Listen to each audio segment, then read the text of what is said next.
শতকরা বার্ষিক কত হার সুদে 1 বছরের সুদ আসলের 1/5 অংশ হবে?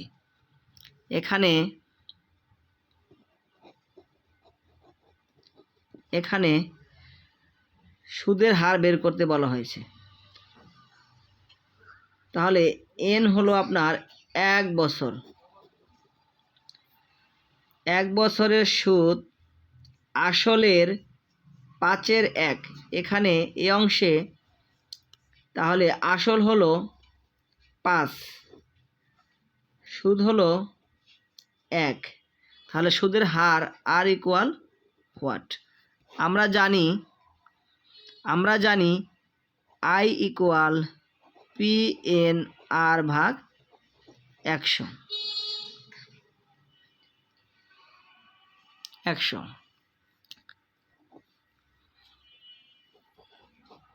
তাহলে আমরা সুদের হার বের করব। তাহলে আর যদি গুণন করি, PNR ইকুয়াল I গুণন 100, আর ইকুয়াল I গুণন 100 ভাগ PN। এর মান হলো সুদ হলো কত? এখানে 1 গুণন 100।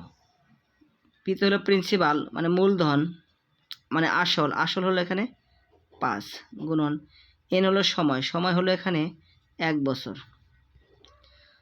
আমরা যখন কাটাকাটি করব 5 কুড়ি 100, 1 1 কাটা, তাহলে আমাদের উত্তর হবে 20%। অর্থাৎ সুদের হার 20%। ধন্যবাদ।